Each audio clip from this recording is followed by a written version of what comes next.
रामायण की अद्भुत कहानी। उत्तर प्रांत की कमलावती नगरी में गोपाल नाम का एक ग्वाला रहता था।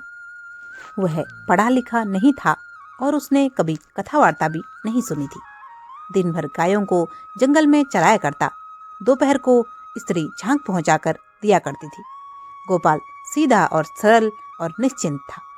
उसे राम राम जपने की आदत पड़ गई थी। वह सुबह शाम गाय चराते वक्त जब भी उसे गुनगुनाने की आदत थी तो वह राम राम ही जपा करता था।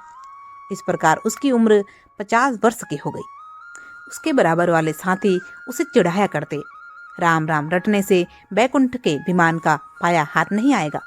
एक दिन गोपाल को उसके साथी चिढ़ा रहे थे। उसी दिन रास्ते में एक संत जा रहे थे। उन्होंने चिढ़ाने वालों से कहा, भाई तुम लोग बड़ी गलती कर रहे हो। भगवान के नाम की महिमा तुम नहीं जानते। यह बूढ़ा चरवाहा यदि इस प्रकार श्रद्धा से भगवान का नाम लेता रहेगा तो इस संसार सागर से पार कर देने वाले गुरु इसे अवश्य मिल जाएंगे। भगवान का नाम तो सारे पापों को तुरंत भस्म कर देता है। गोपाल को अब विश्वास हो गया, मुझे अवश्य गुरु मिलेंगे और उनकी कृपा से मैं भगवान के दर्शन कर सकूंगा। वह बराबर गुरुदेव की प्रतीक्षा करने लगा। वह सोचता, गुरुजी को मैं झट से संत के बताए लक्षणों से पहचान लूंगा, उन्हें ताजा दूध पिलाऊंगा, वह मुझ पर राजी हो जाएंगे।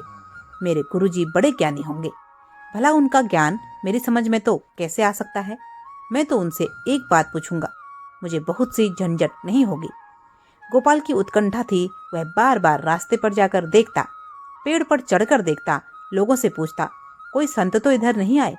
कभी कभी व्याकुल होकर गुरुजी के न आने से रोने लगता। अपने अनदेखी अनजाने गुरु को जैसे वह खूब जान चुका है। एक दिन इसी प्रकार की प्रतीक्षा में गोपाल ने दूर से एक संत को आते देखा। उनका हृदय आनंद से पूर्ण हो गया। उसने समझ लिया कि गुरुदेव आ गए हैं। उसने ताजा दूध पिलाने के लिए झटपट गाय का दूध दुहना शुरू कर दिया। इतने में वो संत पास आ गए। दूध दुहना अधूरा छोड़कर एक हाथ में दूध का बर्तन और दूसरे में अपनी लाठी लिए वह उनके पास खड़ा होकर बोला, महाराज तनिक दूध तो पीते जाओ। साधु ने आतुर शब्द सुना तो रुक गए। गोपाल के हाथ तो फंसे थे।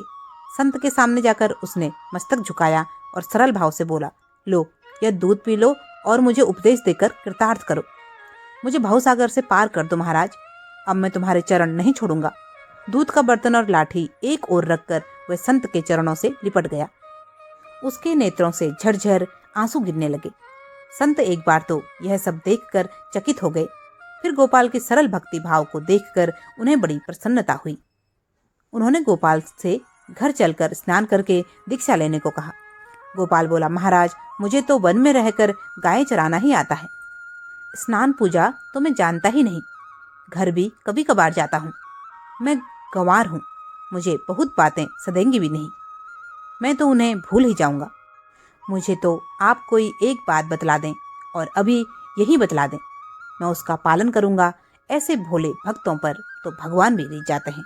संत ने मानसिक आसन शुद्धि आदि करके अपने कमंडल से जल से उस पर छींटे मारे और मंत्र देकर बोले, देखो अब तुम्हें जो कुछ खाना हो भगवान गोविंद को भोग लगाकर ही खाया करो।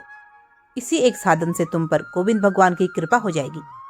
गोपाल ने पूछा, महाराज मैं आपकी आज्ञा का पालन तो करूंगा, पर गोविंद भगवान मुझे कहाँ मिलेंगे जो उन्हें रोज भोग लगाकर भोजन करूं। संत ने भगवान के स्वरूप का वर्णन करके कहा, भगवान तो सब जगह हैं, सबके भीतर हैं। तुम उनके रूप का ध्यान करके उन्हें पुकार लेना और उनको भोग लगाना। भूलना मत, उन्हें भोग लगाए बिना कोई पदार्थ मत खा लेना।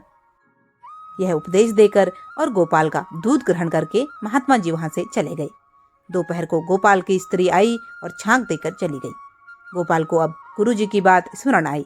एकांत में जाकर पत्ते पर रोटियां परोसकर और तुलसी दल डालकर वे गोविंद भगवान का ध्यान करते हुए प्रार्थना करने लगे, हे गोविंद लो ये रोटियां रखी हैं, इनका भोग लगाओ।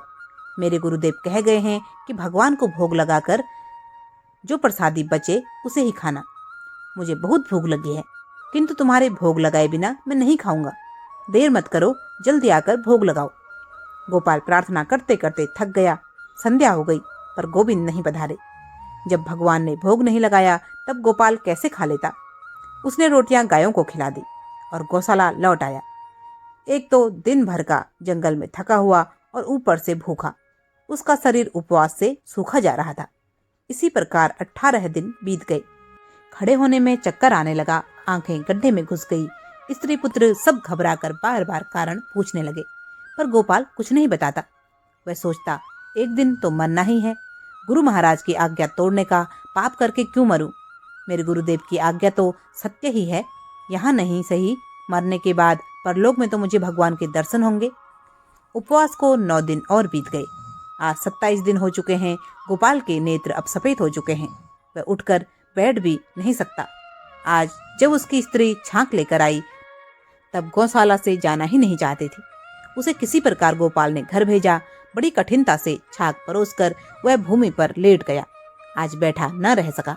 उसे आज अंतिम प्रार्थना करनी थी। वह जानता है कि कल फिर प्रार्थना करने को देह में प्राण नहीं रहेंगे। आज वह गोविंद भगवान को रोटी खाने के लिए हृदय से अंतिम बल से पुकार रहा है। यह क्या हुआ? तभी एक तेज प्रकाश गौशाला में आ गया।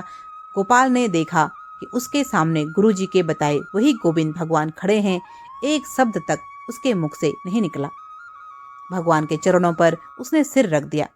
उसके नेत्रों की धारा ने उन लाल लाल चरण कमलों को धो दिया।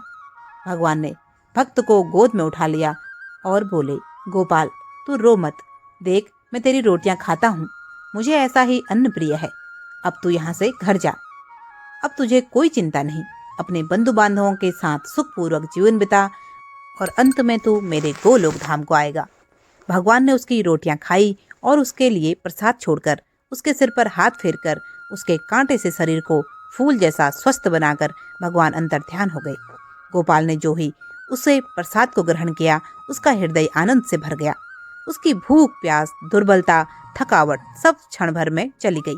आज 27 दिन के उपवास की भूख प्यास तथा दुर्बलता ही नहीं दूर हुई, अनंत काल की दुर्बलता दूर हो गई। बोलो कृष्ण कन्हैया लाल की जय। राधे राधे। एक ब्राह्मण था तथा महान भक्त था। वह मंदिर की पूजा में बहुत शानदार सेवा पेश करना चाहता था और उसने सुना कि नारायण मन में भी पूजे जा सकते हैं। उसने इस अवसर का लाभ उठाया, क्योंकि वह एक लंबे समय से सोच रहा था कि कैसे बहुत शान से नारायण की पूजा करूं, लेकिन उसके पास धन था ही नहीं। जब यह समझ गया कि मन के भीतर नारायण की पूजा कर सकते हैं, तो गोदावरी नदी में स्नान करने के बाद वह एक पेड़ के नीचे बैठा हुआ था। अपने मन के भीतर वह बहुत खूबसूरत सिंहासन का निर्माण कर रहा था। गहनों के साथ लदी और सिंहासन पर भगवान की मूर्ति को रखते हुए भगवान का गंगा यमुना गोदावरी नर्मदा कावेरी नदी के जल के साथ अभिषेक कर रहा था।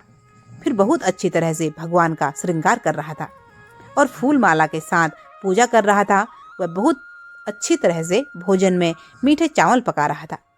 अब भोग लगाने से पहले वह परखना चाहता था कि बहुत गर्म तो नहीं है, क्योंकि बहुत गर्म भोग नहीं लगाया जाता। तो उसने भोजन में अपनी उंगली डाली और उसकी उंगली जल गई। तब उसका ध्यान टूटा, क्योंकि वहाँ कुछ भी नहीं था, केवल अपने मन के भीतर वह सब कुछ कर रहा था। लेकिन उसने अपनी उंगली जली हुई देखी तो वह चकित रह गया। इस तरह बैकुंठ से नारायण मुस्कुरा रहे थे। देवी लक्ष्मी जी ने पूछा, आप क्यों मुस्कुरा रहे नाथ? मेरा एक भक्त अति प्रभावी मानस पूजन कर रहा है।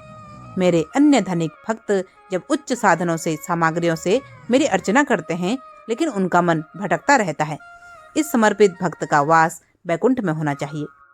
अतः मेरे दूतों को तुरंत भेजो उसे बैकुंठ लाने के लिए।